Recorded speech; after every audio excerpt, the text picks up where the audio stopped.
Good evening, everyone. Belated Happy New Year to all of you. And happy Mozart's birthday, which was actually yesterday, but we're celebrating. As you know, we always celebrate his birthday this time of the year. And we don't really need an excuse to play an all-Mozart concert, but it's nice to do it in January. And it reminded me again, in spending the whole week in the middle of this music, what a miraculous, miraculous artist Mozart was. And there really are no words to quite explain the kind of music that came forth from this extraordinary mind. So we have a mixture of some pieces you might know, some that are new for you, but all Mozart. The first two pieces are from the early part of his life. The Serenata Notturna, maybe you have not heard live. He was 20 years old when he wrote it.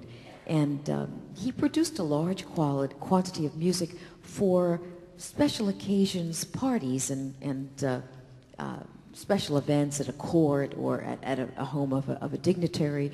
And these were sometimes called divertimentos, which were like enjoyments, or serenades, which implied that they'd be played at nighttime. And they were generally less structured than a symphony. They were generally didn't have to conform to any particular number of movements or any type of form of each movement. And Mozart enjoyed them, and I'm sure there were lots of beautiful things going on that people barely listened to at the parties that Mozart had written, and this is one of them. And Mozart, being who he was, even if it was for a light entertainment, even if it was for a party, did not lavish attention on everything he wrote. So even if it was for a kind of social event, he invested it with all of his genius. This Serenata Notturna was probably written in 1776 in Salzburg, actually on for a party on January 1st, we believe. And again, the title Notturna, which means nighttime, probably indicated that it was going to be played late in the party, 11 o'clock or midnight, when people were well into festivities. And Mozart chose for this a slightly old-fashioned form that you've heard of before, called a concerto grosso. Concerto grosso, there's two parts of an orchestra in a concerto grosso, a little orchestra and the big orchestra. Although, of course, in Mozart's time, nothing was very, very big. But we have exactly that. We have a small orchestra. They don't have it set up here yet. A small orchestra that plays sometimes by itself, sometimes is joined by the tutti, everybody else. And we'll put the small orchestra right in the front so you can see them. But it's a very Baroque style, which, of course, Mozart knew very, very well from studying that style. The interesting thing is the little orchestra is a quartet, 2 violins, a viola, and for some reason, instead of choosing a cello, Mozart chose a double bass. And he didn't write down why he did that, but knowing Mozart very often, he always liked to write pieces for people he knew. So perhaps at the party, the principal bass player was a friend of his, and he thought, oh, I'm going to put him in this little solo group. So that's why there's no cello, which would be more the norm in a kind of quartet. And listen carefully to that, because I think you'll find it very interesting. Between the double bass and the viola, there's a lot of space in terms of the range. I mean, the double bass is very low, and you don't often get to hear a double bass by itself. Very often in Mozart's time, they would be doubled by the cello. So you'll hear that huge space between the viola line and the double bass line, and maybe that's what Mozart found so intriguing in this little serenade, to put those 4 instruments together. It's 3 short movements only. Some unusual touches. There's a timpani in the big orchestra, and sometimes the strings are playing little pizzicato passages that sound almost like a bit of a mandolin. So again, it's very lighthearted music, and it gives us a chance to show off 4 of our principal players right in the front. The second piece is, again, from Mozart's youth. It's his 3rd violin concerto. He was 19 when he wrote this. Mozart wrote 5 violin concertos, and they are all gems, every single one of them, and they're a crystallization, in a sense, of a time in Mozart's life. He was 19. It was a difficult time for Mozart because he was no longer a child prodigy. He had one type of life when he was 5 to maybe 12 or 13 years old, but when he got into his mid-teens, his father felt he had to find a job, he had to settle down, he had to earn a living, and he had to get serious about his work. He couldn't just be showing off for the crowned heads of Europe. He had to find work.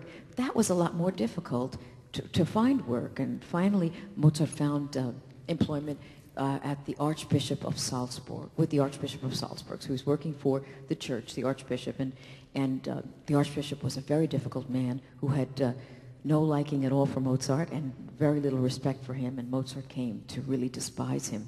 His job with the Archbishop was to be the concertmaster and the conductor of the orchestra, and he was writing pieces, of course. They had to do all of that. He had to write whatever the Archbishop wanted and play, and he was very accomplished as both a violinist and a pianist.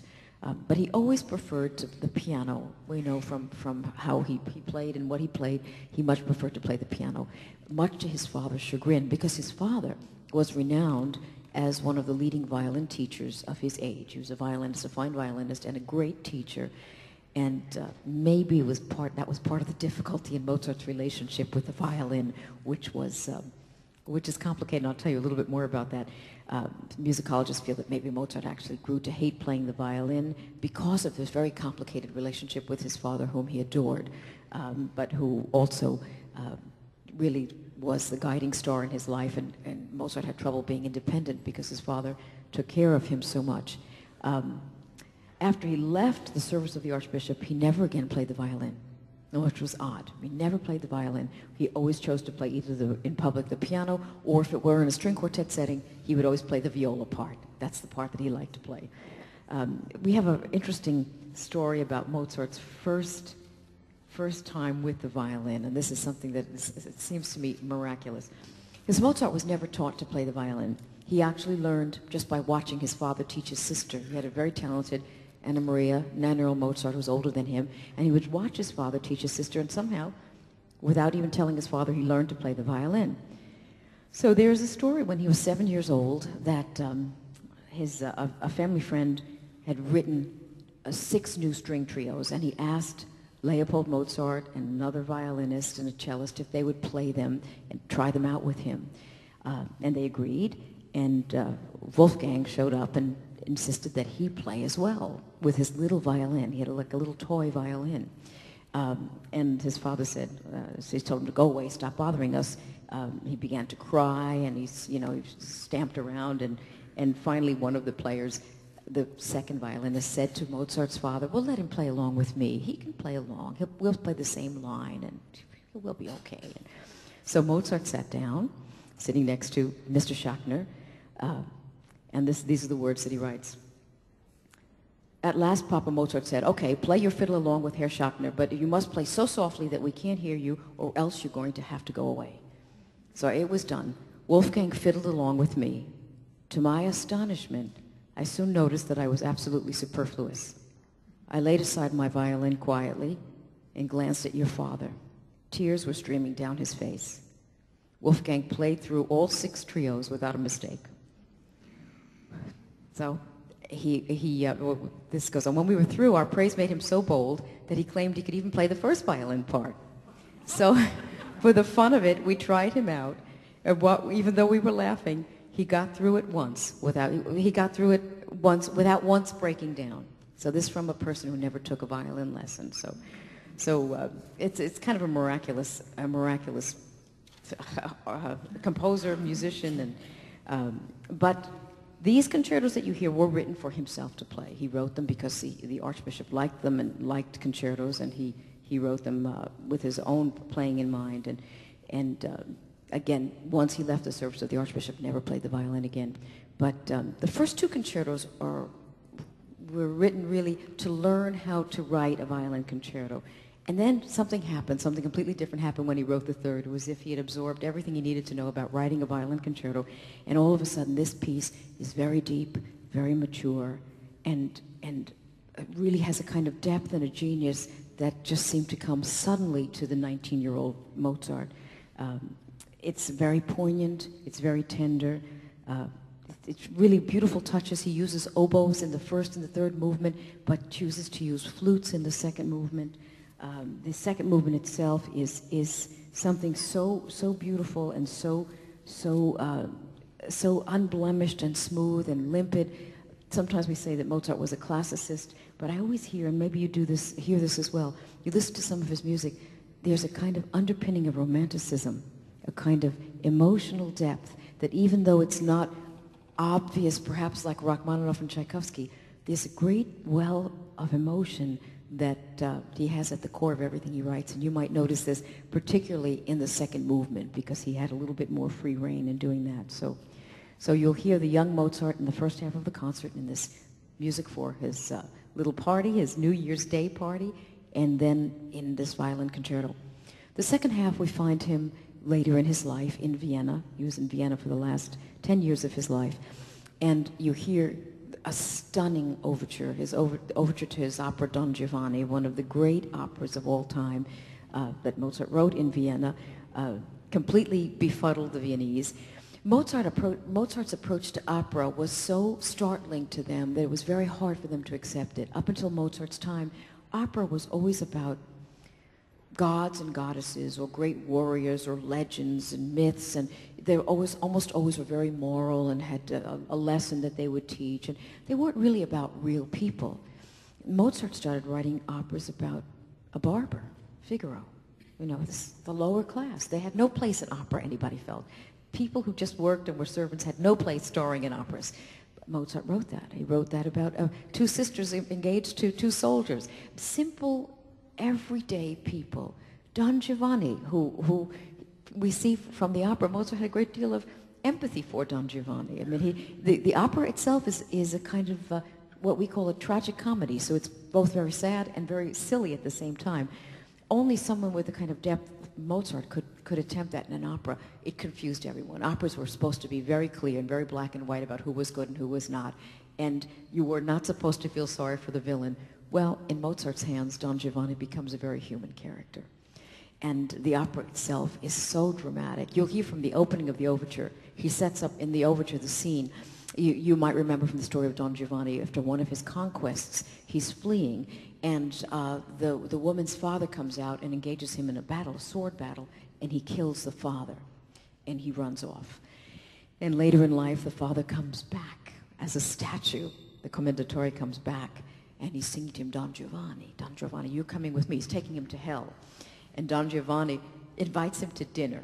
Doesn't really know what to do, and invites him to dinner. But the first opening chords, that's the appearance in the opera of this terrifying image of this dead father who's coming to take him down to hell.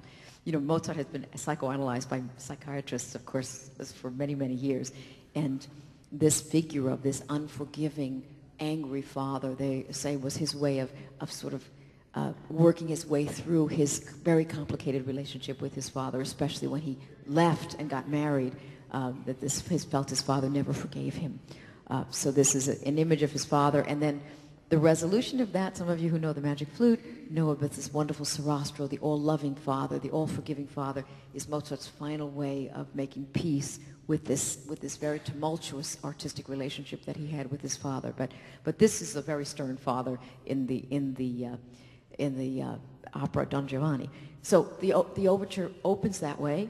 And then it goes into something very, very lighthearted, all the escapades of Don Giovanni, which are in some ways very funny. So you get a little bit of this whole opera in this perfect overture. It's really a masterpiece.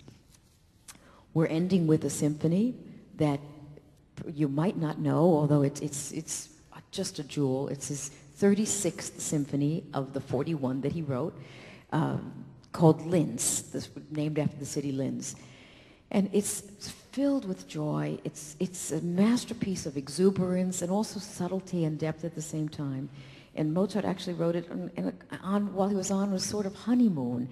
He had taken his wife back to meet his father. He married Constanze without his father's permission, so he was journeying back to Salzburg with his wife, his new wife, to introduce her to his father. And the reception was very chilly.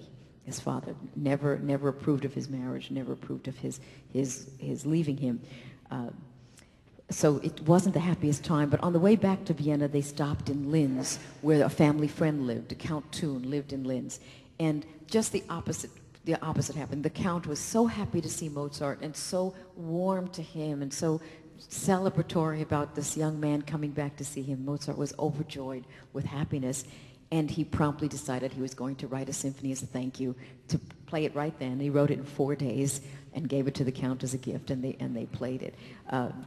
This amazing symphony in 4 days, and just in a rush of happiness and joy. And He was in a mood, Mozart at that time was a great admirer of Haydn, and he had Haydn in his mind for some reasons, and there are a lot of Haydn touches in this. The slow introduction he borrowed from Haydn, because Haydn often did that in his symphonies. He would start the first movement with a very ponderous introduction that seemed very serious, and then go into something that was very, very lighthearted and joyous. And the change in the last movement, he borrowed a Haydn technique in which he changes from loud to soft very quickly. Haydn also liked to do that. Haydn had used a great deal of humor in his music, where all of a sudden something would suddenly be loud. You remember probably the London Symphony with the famous loud chord that supposedly woke everybody up. Haydn did that often, so Mozart borrowed that, and you hear a little bit of this quick alternation between loud and soft in the fourth movement. But it's absolutely perfect music, and from a time in Mozart's life when he was very happy. He deeply loved his wife, and it was a very, very happy time for them. So you might hear some music again that you haven't heard of Mozart, just the tip of the iceberg of the extraordinary wealth of great music that came from this perfect mind. I mentioned something about the overture to Don Giovanni. Mozart, as was often the case, had not quite finished it, and at the night before he had to write the overture because the opera was taking place the next day. And he was so tired from having finished all the other parts that he kept falling asleep, and Constanza had to keep telling him stories to keep him awake just so he could write it down. He didn't have to think about the music. He just had to stay awake because the music was already in his head perfectly. So very often we hear stories of Mozart writing his music while he was playing billiards or while he was drinking with his friends or Constanza was talking to him, because it was already completely conceived in his head, and he was actually just copying what he had already in his mind. So that's how he did the overture, just copied down what he had already completely formulated in his head. But the musicians had to play it without any rehearsal. They just said, no, this happened very often, and Mozart said, well, a lot of notes fell under the table. So it's quite a difficult little overture, as you'll hear. Well, as the centerpiece of this concert, we have a wonderful soloist who's joining us, Susanne Hou, who's making her debut here in Buffalo. And I asked Susanne if she would come out and tell you a little bit about herself and about how she feels about this Mozart concerto that she's playing. So we welcome Susanne Hou to Buffalo.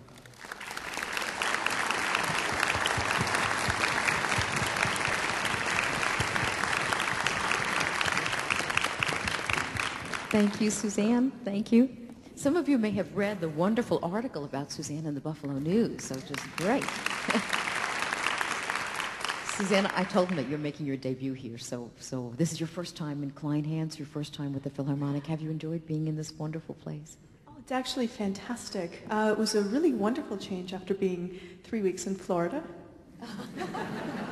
Actually, I grew up in Canada, so I really do enjoy the snow. It makes me feel like I'm at home. So. We had some very pretty snow, but not too much sunshine, but a lot of snow, pretty snow. So I'll let the Mozart be our sunshine. Well, first tell us a little bit about yourself, because you're coming here for the first time, and everybody, I think, is intrigued about your background. When did you start playing violin? Well, I started when I was 4 years old, and in fact, I started studying with my father, who I just saw in the audience there. Daddy, do you want to wave? And this is my mom right beside him. And I actually didn't realize that they were here already. But so I started when I was 4 years old, and he taught me violin. Actually, had me on a verbal contract to practice 2 hours a day since I was 4. But he practiced with me, and I actually tried to start when I was 3 years old. But I was so small, my hands are really, really tiny, and even a 1/16 size was not small enough. So finally, when I was 4, he had to make me my first violin out of Canadian maple. And so starting at 4, I just totally fell in love with the violin. So you hardly remember a time when you weren't playing? No, I don't. And truth be told, probably I was already practicing it at -9 months, because my mother is also a violinist. So she was probably practicing while she was pregnant with me. So all that practicing, was it a joy for you, or was it something that was a chore? Because people often ask me when you're practicing as a young musician, how did you feel about that? Well, I think you always have good days and bad days. I had many more good days, and I really love music, so I think that makes a huge difference. And growing up, we always had music playing in the house, and so it was just the environment. And but of course, there are always days when it's tough. But I think in those moments, you just have to remind yourself of what you're doing this for. And when it's for the love of the music, it just, everything else kind of falls by the wayside. So it kind of gives you that inspiration that you need. Now, when you were, let's say, a teenager, did you study still in Canada? Did you start to travel to study, or what were your steps through this wonderful career? Well, actually, we used to wave as we went down the 95, or which highway that we were en route from Toronto to New York. We used to drive by every 3 to 4 weeks. Because starting when I was 12 years old, my parents and I would drive to, well, they were driving, not me. We'd drive from Toronto to New York to study with Dorothy DeLay, and this happened on average about once a month, and we would get up at 2 o'clock in the morning on Sunday and arrive at her house around 11, and that's when my lesson was supposed to be, but it always started around 2 p.m. or 4 p.m. She was notorious about being late, right? Yeah. And then we would drive back the same day, so it was really quite a dedication from my parents. I was sleeping in the back, so. Well, I think that we so many of us artists owe our parents a great, great debt for believing in us. And in your case, to have 2 violinists in your home, that was a wonderful inspiration for you too. Yeah, absolutely. I think one of the first questions my father asked me when I said, "Hey, I want to play violin," and he said, "Why?" And I said, "Well, you play, and Mommy plays, so I want to play." So it was just the most organic, natural thing in the world. And in fact, later on, I actually I have a little dog. Her name is Mimi, and she's this small, white, little, fluffy Lhasa Apso, and I brought her home. And in fact, she grew up in my house, and so I played the violin. My roommate played the violin. I brought her to Canada, and my parents play the violin. So she thinks everybody in the world plays the violin. And I think that's, in essence, how I grew up. It was just the most natural thing in the world to want to play the violin. And when you see Susanne play, you'll realize it is completely natural to her, as natural as breathing, and just so organic to you, and so at one with your body playing the violin. Let me ask you, because of course you've done so many different pieces. Do you remember when you first learned this Mozart that you're playing today, or when you first heard it, or? Well, Mozart, I think I must have started playing. Daddy, do you want to help me out? Maybe 10 years old.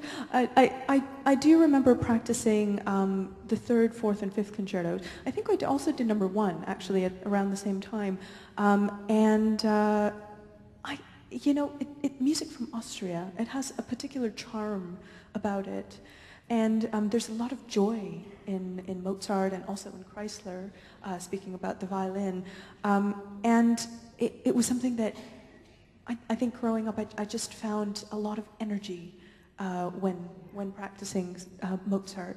And it's so simple, and yet it's so profound. And I think it just reminds us of the beautiful, simple things in life that we enjoy and love so much.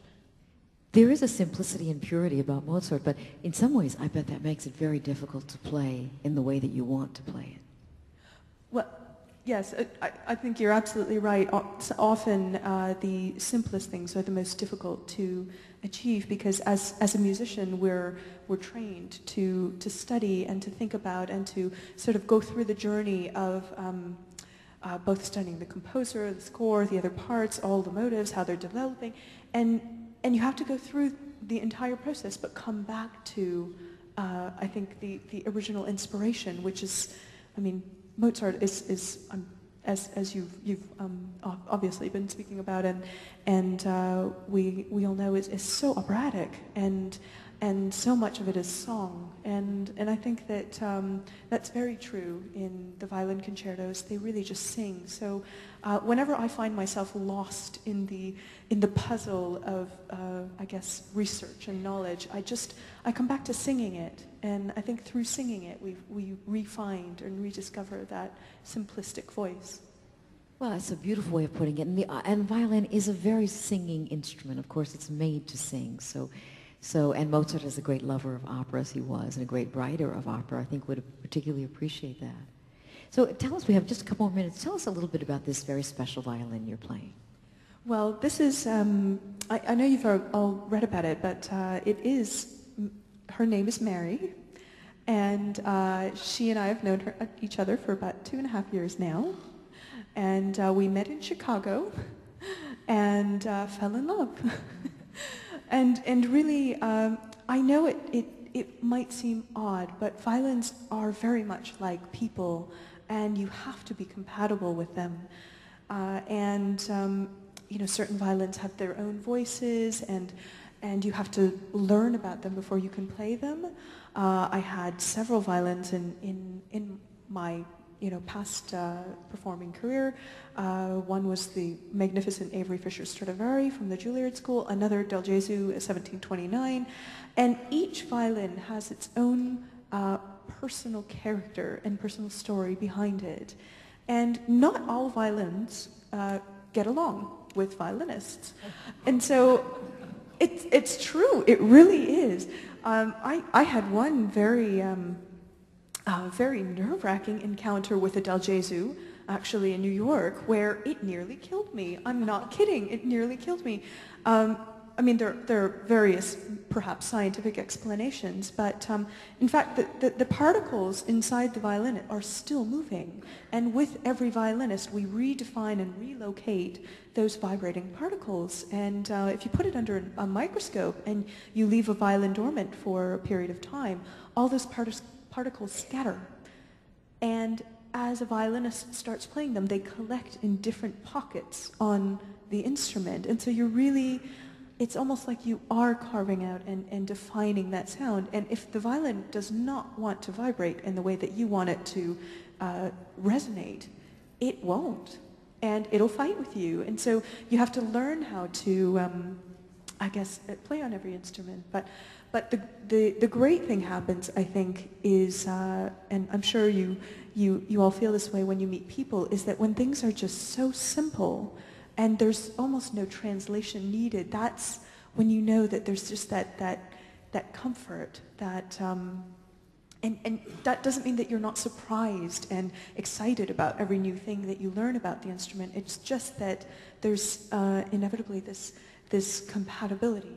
And that's how I felt when I picked Mary up for the first time, and happily she agrees with me. Well, and in these 2.5 years, you've gotten closer and closer to each other, and you'll see this in that the violin and Susanne seem really very, very compatible with each other, and the result is a very, very special Mozart. So we are delighted that you're here with us for the first time, and we want to also give a very special welcome to your parents. We're delighted that they're here, and you're in for a real treat tonight. So thank you for being with us. Thank you.